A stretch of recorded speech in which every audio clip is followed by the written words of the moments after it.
마가복음 14장 22절부터 31절까지 제가 읽겠습니다. 그들이 먹을 때 예수께서 떡을 가지사 축복하시고 떼어 제자들에게 주시며 이르시되 받으라 이것은 내 몸이니라 하시고 또 잔을 가시사 감사기도 하시고 그들에게 주시니 다 이를 마시매 이르시되 이것은 많은 사람을 위하여 흘리는 나의 피 곧 언약의 피니라. 진실로 너에게 이르노니 내가 포도나무에서 난 것을 하나님 나라에서 새 것으로 마시는 날까지 다시 마시지 아니하리라 하시니라. 이에 그들이 찬미하고 감람산으로 가니라. 예수께서 제자들에게 이르시되 너희가 다 나를 버리리라. 이는 기록된 바 내가 목자를 치리니 양들이 흩어지리라 하였음이니라. 그러나 내가 살아난 후에 너희보다 먼저 갈릴리로 가리라. 베드로가 여짜오되 다 버릴지라도 나는 그리하지 않겠나이다. 예수께서 이르시되 내가 진실로 내게 이르노니 오늘 이 밤 닭이 울기 2번 울기 전에 내가 3번 나를 부인하리라. 베드로가 힘있게 말하되 내가 주와 함께 죽을지언정 주를 부인하지 않겠나이다 하고 모든 제자도 이와 같이 말하니라. 아멘. 다시 한번 기도하겠습니다. 아버지 하나님 감사합니다. 하나님 우리 교회를 사랑하셔서 22년 전에 애나임 지역에서 설립되게 하시고 이곳에서 예수 그리스도의 이름을 증거하며 많은 영혼을 구원케 하셨으니 감사합니다. 하나님 우리 교회가 앞으로도 크게 쓰임받기를 원합니다. 그러기 위해서 처음에 우리에게 주셨던 마음들과 열정들과 하나님의 생각들을 다시 회복하기를 원합니다. 우리 21세기 침례교회 존귀하신 성도들이 모두 다 회복되기를 원합니다. 하나님 우리에게 성령 충만케 하여 주시고 우리에게 하나님께서 기대하시는 바에 예민해질 수 있는 저희들 되게 하여 주시되 이번 기념 집회를 통해서 우리가 뜨거워지게 하시고 다시 하나님께 영광 돌리며 우리의 어그러진 무릎을 굳게 세우고 우리의 굳어진 마음을 기경하는 귀한 시간 될 수 있도록 하나님 역사하시고 인도하여 주시옵소서. 오시는 강사 목사님에게 능력 베풀어 주시고 성령 충만케 하여 주시고 우리의 가정과 교회와 직장이 평안하여서 온전히 은혜 받는 데 집중할 수 있도록 도와주시며 악한 사탄이 틈타지 못하도록 주께서 묶어주시고 인도하여 주시옵소서. 이 시간 하나님 주께서 말씀하실 때 겸손히 주의 말씀을 받게 하시며 깨닫게 하여 주시옵소서. 감사드리며 예수님 이름으로 기도하였사옵나이다. 아멘. 우리 교회가 22주년이죠. 22주년 그게 짧은 시간이 아닙니다. 그렇죠? 우리 윤수김 성도님 이제 할머니가 되셨잖아요. 그렇죠? 아주 창창하시던 분이 이제 서연이 할머니가 되신 만큼 시간이 많이 흘렀습니다. 드디어 이제 창립기념 예배를 드리게 되는데 여러분 은혜 가운데 예배를 우리가 잘 드리고 우리가 하나님 앞에 큰 축복의 시간이 될 수 있도록 여러분 계속 기도해 주시기를 관심 갖고 기도해 주시기를 부탁드리겠습니다. 오늘 본문은 예수님께서 주의 만찬을 제정해 주시고 이어서 감람산으로 기도하러 가시다가 제자들에게 또 너희가 다 나를 부인하게 될 거다 이렇게 예고하시는 그런 장면이 나오고 있습니다. 예수님은 마지막 만찬 자리에서도 너희 중에 하나가 나를 팔게 될 거다 이렇게 이야기를 하셨고 다 나는 아니지요 막 이래가면서 제자들이 다 불안해했거든요. 그런데 또 여기서 만찬을 잘 마치고 기도하러 감람산으로 가시는 길에 근심스러운 말씀을 또 하십니다. 27절이죠. 너희가 다 나를 버리리라. 다 버린다 그랬습니다. 이번에는. 누구 한 사람이 아니라 다 버린다고 말씀하시니까 거기에 있던 제자들이 다 이제 근심하게 되고 또 마음에 나는 아닌데 억울한데 나는 그렇게까지는 아닌데 이런 생각을 했던 것 같습니다. 그래서 베드로가 이렇게 말합니다. 31절 아주 힘있게 말했다고 나오죠. 힘있게 확신 있게 내가 주와 함께 죽을지언정 주를 부인하지 않겠나이다. 누가복음으로 보시면 이렇게 됐습니다. 내가 주와 함께 오게도 죽는데도 함께 가기를 각오하였나이다. 대단한 결심을 담대하게 주님께 말씀드린 것입니다. 베드로가 그렇게 이야기하니까 다른 10명의 제자들도 똑같이 그렇게 주님께 말씀을 드렸습니다. 나도 주님을 부인하지 않을 것입니다. 다 같이 자기들의 마음을 예수님께 표현했습니다. 근데 결과는 우리가 잘 알죠. 50절 말씀입니다. 50절 보시면 제자들이 다 예수를 버리고 도망하니라. 다 도망갔습니다. 다 실패했습니다. 예수님을 버리고 다 예수님을 부인한 것입니다. 당시 상황을 보면 제자들은 아직도 예수님의 이 순환 예고를 받아들이지 못했던 것 같아요. 그래서 예수님께서 고난당하시고 십자가를 지시게 될 것을 여러 번 말씀드렸지만 아직도 받아들이지 못하고 또는 오해하고 엉뚱한 일들을 하고 있었습니다. 여전히 한 자리 차지할 욕심으로 가득 차 있다 보니 최후의 만찬 자리에서 감람산까지 가면서 또 자기들끼리 싸우는 거예요. 오늘 마가복음에는 나오지 않지만 다른 복음서에 보시면은요, 요한복음이죠. 거기서 또 싸웠어요. 또 싸웠어요. 누가복음입니다. 죄송합니다. 최후의 만찬 자리에서 잘 은혜스럽게 밥 먹고 그리고 기도하러 가면서 또 싸웠어요. 뭐라고 싸웁니까? 뭐라고 싸웠어요? 누가복음 22장 24절 보시면 이렇게 됐습니다. 또 그들 사이에 그중 누가 크냐 하는 다툼이 난지라. 누가 크냐 또 싸우는 거예요. 또라 그랬어요. 또 다툼이 난지라. 계속 싸우는 것입니다. 왜냐하면 지금 이제 때가 됐다는 거죠. 내가 저 자리를 빨리 차지해야 된다는 것입니다. 그래서 누가 더 큰 자리를 차지할까? 누가 더 예수님께 인정받을까? 공로를 인정받을까? 예수님은 지금 온 인류의 죄와 저주를 해결하시기 위해서 십자가를 향해 가시는데 제자들이 상황 파악을 전혀 하지 못하고 있습니다. 예수님과요 다른 곳을 보고 있어요. 그래서 서로 막 다투고 있습니다. 저는 주와 함께 죽기를 각오했습니다. 저를 잊지 마십시오. 저를 믿어주시고 한 자리 주실 줄로 믿습니다. 제가 잘할 수 있습니다. 다른 10명 모두 다 제자 베드로와 마찬가지로 그렇게 예수님께 부탁하고 있는 거죠.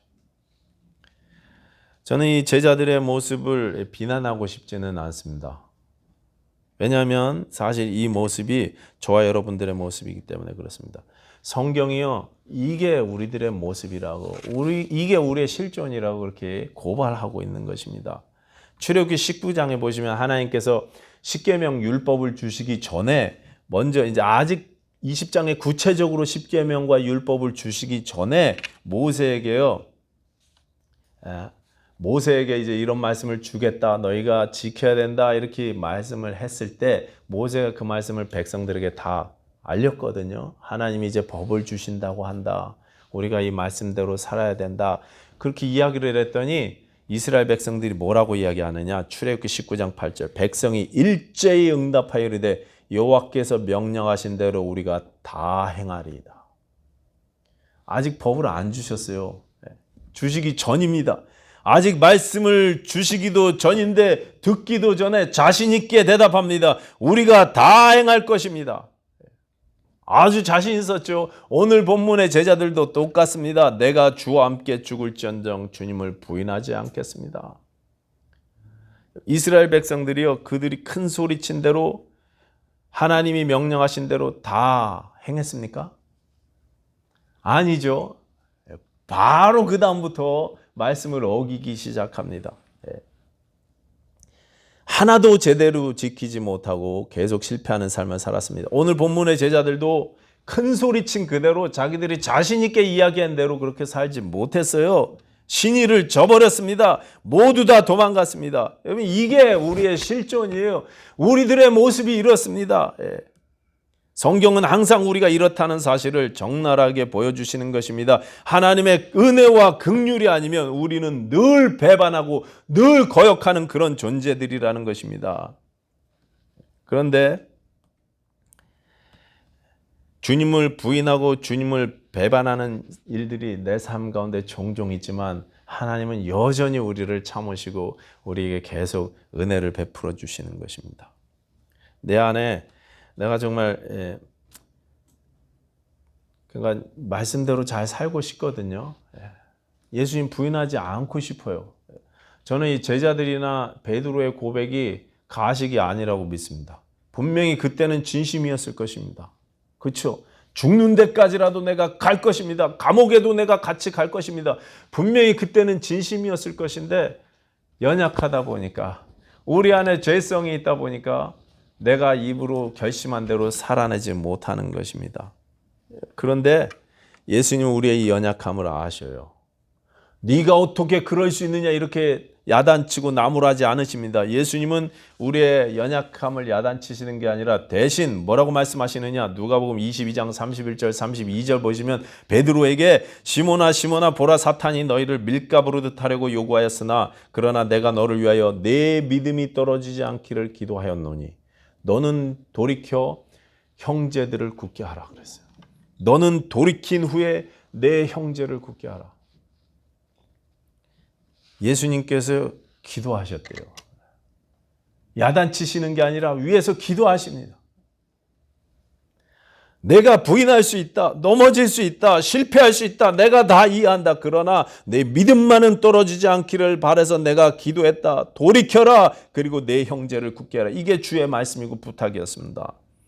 예수님도 우리의 연약함을 아셨고 나무라시는 것이 아니라 체휼하시고 동정하시고 위에서 기도하신다는 말씀인 것입니다. 아십니다. 주님도 우리의 믿음이 연약하다는 거 아십니다. 내 안타까운 삶의 모습도 아셔요. 내가 아무리 회개하고 결단해도 내가 그 결단대로 살지 못한다는 거 아십니다. 베드로처럼 아무리 큰 소리를 친다고 해도 그렇게 결단한 대로 살지 못하는 우리의 모습을 주님이 아셔요. 때로 가룟 유다처럼 주님을 배반하고 제자들처럼 주님을 부인하며 넘어지지만 우리가 그러나 가룟 유다처럼 극단으로 가지는 않습니다. 왜 그렇습니까? 우리 예수님께서 나를 위해서 기도하고 계시기 때문에 그래요. 하나님의 은혜가 우리를 이끌어가기 때문에 그렇습니다. 어떤 사람은 가룟 유다처럼 극단적으로 삶을 마치는데 또 어떤 신자들은요 제자들처럼 베드로처럼 다시 회복해요. 그 차이가 결정적으로 무엇입니까? 예수님과 하나님과 나 사이의 관계가 있느냐 없느냐의 차이예요. 이게 신자와 불신자의 차이인 것입니다. 신자가 아닌 사람, 하나님과 나 사이의 관계가 맺어져 있지 않는 사람들은요 망가지죠. 망가져요. 하나님과 나 사이의 인격적인 관계가 세워져 있지 않으면 우리가 여러분 아무리 교회 오래 다니고 아무리 22년 동안 함께 예배하고 함께 교제하며 함께 살아왔어도 영적으로는 아무런 유익이 의미가 없을 수도 있다는 것입니다. 가룟 유다 보십시오. 여러분 마가복음에서 이 가룟 유다를 이야기할 때 뭐라고 표현하느냐 하면 14장 10절 보시면 오늘 보면 앞쪽으로 10절 보시면 12 중에 하나인 가룟 유다 이랬어요.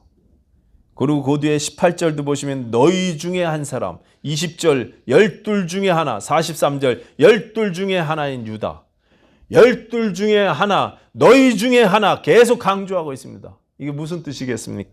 무슨 뜻이겠습니까? 12 중에 하나가 되어서 지난 3년간 동고동락하고 함께 먹고 마셨습니다. 갈릴리에서부터 예루살렘까지.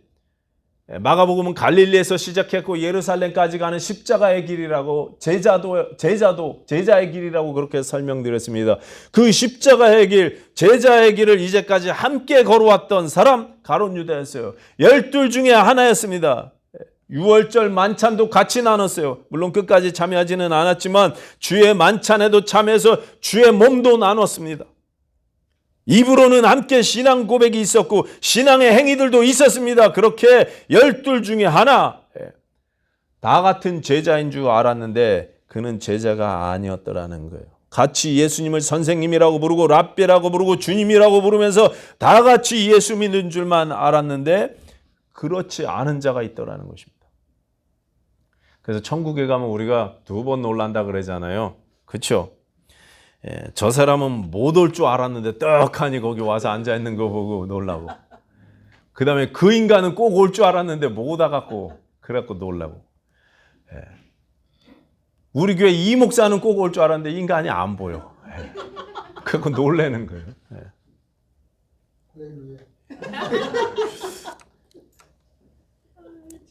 다 같이 예수 믿은 것인 줄 알았는데 우리가 함께 교회 생활해왔고 함께 신앙생활하면서 그렇게 즐겁게 삶을 나눴는데 그런데 우리 각 사람이 한 사람 한 사람 하나님과 나와 인격적인 관계가 설정되어져 있지 않다면 삶 가운데 영적으로 넘어질 때 또는 흔들릴 때 회복이 안 되는 거예요.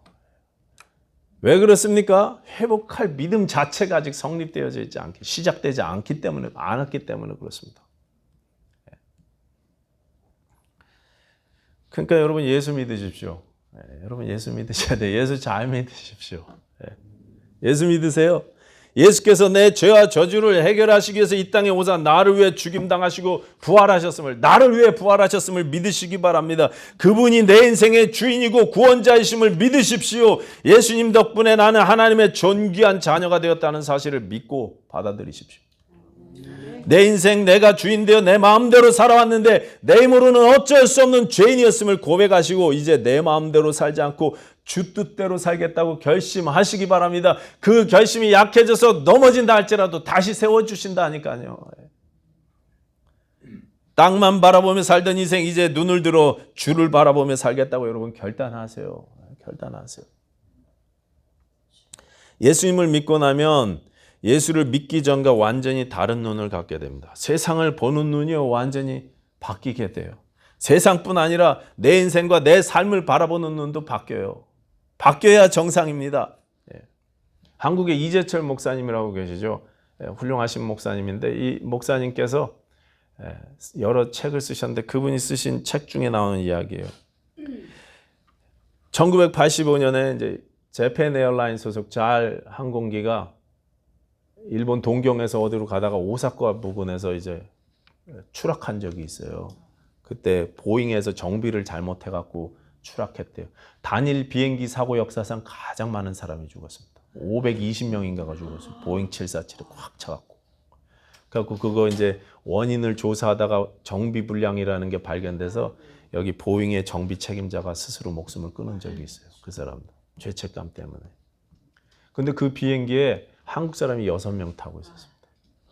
3명은 한국 사람이고 3명은 한국계 미국인이었어요. 근데 그 한국계 미국인들 중에 3명, 그 3명 중에 일가족이었습니다. 엄마하고 아들 둘. 아들은 16살, 14살 된 형제였어요. 한국 애들이죠. 그리고 그 아빠는 도쿄에서 중앙일보 판매 총책임자로 일하는 사람이었습니다. 비행기 사고로 졸제 사랑하는 아들 둘을 모두 잃어버린 그 아빠가 얼마나 상심이 됐겠어요. 그래서 이 아이들을 한국에 시신을 데려다가 장례를 치르고 이제 매장을 했겠죠. 그리고 그 아이들 비석에다가 아빠가 이렇게 썼습니다. 일본 항공기 사고로 아들 둘을 한꺼번에 잃었다. 꽃 피워보지도 못하고 떠난 내 아이들 억울하고 원통하다. 이렇게 썼어요. 마음 이해되시죠? 이해되시죠? 그런데 그 묘지 바로 건너편에 한국에 선교사로 오셨다가 한국에서 아들을 잃은, 풍토병으로 아들을 잃은 어떤 선교사님의 아들의 무덤이 있었다 그러죠. 그 무덤 묘비에는 이렇게 써 있어요. 내 아들의 기쁨의 삶은 저 하늘에서 우리 주님과 함께 계속되고 있습니다. 한쪽은 원통한 삶이었다고 이야기를 하고 다른 쪽은 기쁨의 삶이었다고, 그 삶이 계속되고 있다고 그렇게 고백하고 있습니다. 이뭐 어떻게 이렇게 큰 차이가 생깁니까? 삶을 바라보는 눈이. 죽음은 똑같이 슬픕니다. 둘 다 슬프고 안타까운 죽음이 많습니다. 내 자식이 죽었는데, 금쪽 같은 내 자식이, 그 어린 아이들이 죽었는데 슬픈 게 당연하죠. 안타까운데 당연합니다. 그런데 한쪽은 원통한 삶이요, 다른 한쪽은 기쁨의 삶이었다고 그렇게 고백하더라는 거예요. 예수 그리스도를 주로 모신 신자는 다른 눈을 가지고 있는 것입니다. 이 세상이 전부가 아니라는 사실을 알고 있기 때문에 비록 슬프지만, 잠깐은 괴롭지만 결국은 이기는 것입니다. 내 아들의 기쁨의 삶은 저 하늘에서 우리 주님과 계속되고 있습니다. 믿는 자의 삶과 믿지 않는 자의 삶이 완전히 다른 것입니다. 인생의 주인이 바뀌어서 그렇습니다. 내 소속이 바뀌어서 그렇습니다. 겉모습은 똑같은데요, 삶의 방향이 완전히 달라요. 신자하고 불신자하고. 이렇게 바뀐 사람들은요, 실수할 수 있죠. 넘어질 수 있습니다. 그러나 가룟 유다처럼 완전히 망가지는 자리까지 나아가지는 않는다는 것입니다. 인생이 후회로 끝나지 않고 온전한 회개까지 나아가는 것입니다. 그래서 예수님께서는 28절에 이렇게 말씀하십니다. 그러나 내가 살아난 후에 너희보다 먼저 갈릴리로 가리라. 너희가 다 부인할 건데 나를 버리고 다 도망갈 건데 그러나 내가 살아난 후에 너희보다 먼저 갈릴리로 가리라. 이게 무슨 뜻입니까?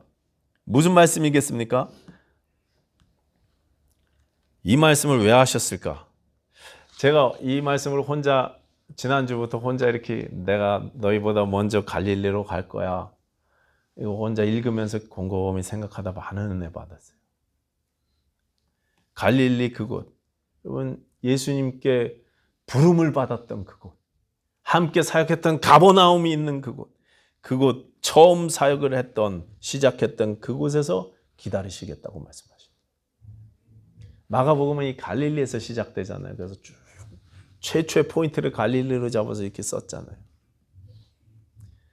너희가 부인해도 너희가 나를 배반해도 너희가 나를 팔아먹고 넘어지고 흔들려도 다시 그 은혜의 자리에서 너희를 내가 기다려주겠다. 회복시켜주겠다. 약속하시는 것입니다. 그 자리로 돌아오라는 거예요. 여러분이 처음 은혜 받았던 때를 기억하십니까? 처음 예수 그리스도를 인격적으로 만났던 때를 여러분이 기억하십니까? 여러분 기억하셔야 돼요. 항상 기억하셔야 돼요. 기억해내셔야 됩니다.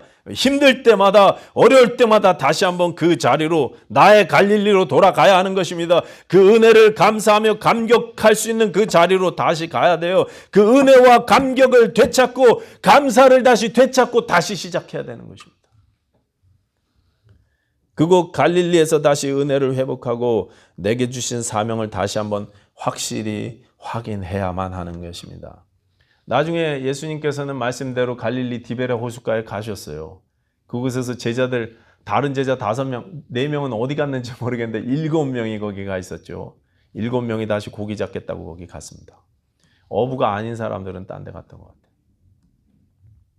7명을 만나 주신 장면 우리가 요한복음 21장을 통해서 잘 알고 있습니다. 그곳에서 사명을 다시 한번 확인해 주시고 인생의 목적이 무엇인지 어떻게 하나님의 영광을 위해서 다시 내가 살게 될 것인지 알려주셨어요. 확인해 주셨습니다. 왜 살아야 되는지 알려주셨어요. 여러분 우리가 우리의 갈릴리로 다시 가야 됩니다. 다시 회복해야 돼요. 저는 우리 이번 주 토요일 주일에 있을 창립 22주년 기념 예배가요. 우리를 처음 은혜의 장소로 다시 되돌리는 그런 시간이 됐으면 좋겠습니다. 우리 교회가 파사데나에서 시작했다 그러잖아요. 그래서 이제 이곳으로 와서 예배 장소가 참 크레센 교회하고 같이 아름답게 시작했지 않습니까? 얼마나 뜨겁고 감사하고 기뻤습니까, 여러분? 그때 그 뜨거웠던 자리로, 그 감사했던 자리로, 내가 처음 예수 믿으면서 눈물 콧물 흘리며 고백했던 그 자리로 여러분 다시 한번 돌아오십시오.